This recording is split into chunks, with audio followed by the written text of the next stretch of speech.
মধ্যপ্রাচ্যের বুকে এ যেন এক শ্বাসরুদ্ধকর মনস্তাত্ত্বিক যুদ্ধ। একদিকে বারুদের গন্ধ, অন্যদিকে কূটনীতির টেবিল।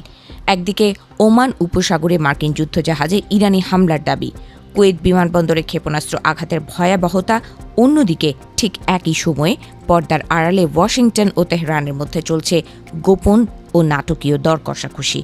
বুধবার ওমান উপসাগরে নীল জলরাশিতে উত্তেজনা ছড়িয়ে পড়ে নতুন করে। ইরান দাবি করেছে তাদের জলসীমার কাছাকাছি চলে আসা একটি মার্কিন সামরিক জাহাজকে তারা সফলভাবে নিশানা করেছে। তেহরানের দাবি, ওই যুদ্ধজাহাজটি আসলে একটি মার্কিন কন্ট্রোল অ্যান্ড কমান্ড সেন্টার হিসেবে কাজ করছিল।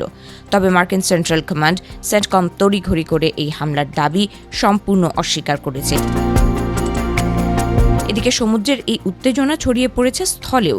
কুয়েত আন্তর্জাতিক বিমানবন্দরে বুধবার আঘাত এনেছে একের পর এক ক্ষেপণাস্ত্র। এই ভয়াবহ হামলায় অন্তত একজন নিহত এবং প্রায় ৬০ জন আহত হয়েছেন, বিধ্বস্ত হয়েছে বিমানবন্দরের একটি বড় অংশ। মার্কিন প্রশাসনের দাবি, ইরান অত্যন্ত পরিকল্পিত এবং অন্যায়ভাবে কুয়েতের ওপর ৩০টিরও বেশি ব্যালিস্টিক মিসাইল ছুড়েছে। তবে ঘটনার মোড় ঘুরে যায় ইরানের এক অদ্ভুত দাবিতে। তেহরান বলছে তারা কুয়েতকে লক্ষ্য করে সরাসরি হামলা চালায়নি। মার্কিন আকাশ প্রতিরক্ষা ব্যবস্থা প্যাট্রিয়ট ক্ষেপণাস্ত্রের একটি ইন্টারসেপ্টর লক্ষ্যভ্রষ্ট হয়ে উল্টো নিজেদের মিত্রদেশ কুয়েতের বিমানবন্দরে গিয়ে আছড়ে পড়েছে। তবে কুয়েত এই উত্তেজনার মাঝে কঠোর অবস্থান নিয়েছে। মার্কিন ক্ষেপণাস্ত্রের গতিবিধির ভিডিও ধারণ করার অপরাধে ইতোমধ্যেই বেশ কয়েকজনকে গ্রেফতার ও দেশ ছাড়া করেছে তারা।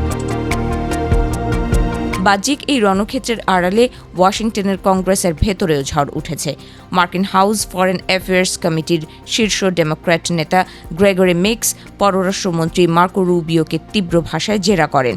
মিক্সের প্রশ্ন ছিল, আপনি কি প্রেসিডেন্টকে সতর্ক করেছিলেন যে ইরানে মার্কিন হামলা চালালে মধ্যপ্রাচ্যে আমাদের মিত্র ও আমেরিকানদের ওপর পাল্টা আঘাত আসবে?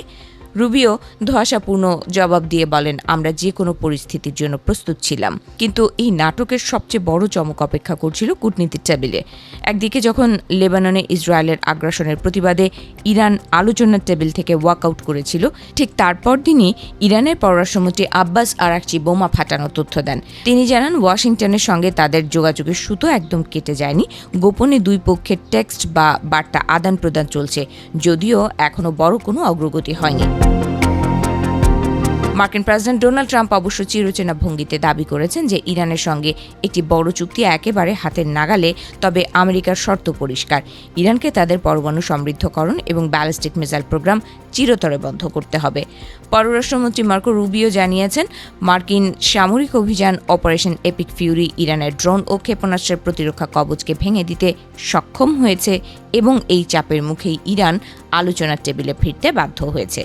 নাটকের শেষ অঙ্কটি অবশ্য ঝুলছে লেবাননের ভাগ্যের ওপর। ইরান পরিষ্কার জানিয়ে দিয়েছে, তাদের পরম মিত্র লেবাননকে ইসরায়েলি হামলা থেকে রক্ষা করা না হলে কোনো চুক্তিই সফল হবে না। ওয়াশিংটনের মধ্যস্থতায় লেবানন ও ইসরায়েলের মধ্যে বৈঠক চললেও ইসরায়েলি প্রধানমন্ত্রী বেনিয়ামিন নেতানিয়াহু সাফ জানিয়ে দিয়েছেন, বৈরুতে যুদ্ধবিরতি হলে দক্ষিণ লেবাননে হিজবুল্লার বিরুদ্ধে তাদের স্থল অভিযান চলবেই। ফলে রক্তক্ষয়ী যুদ্ধ আর শীতল কূটনীতির এই মহানাটক কোন দিকে মোড় নেয় তা দেখতে পুরো বিশ্ব এখন চাতক পাখির মতো তাকিয়ে আছে।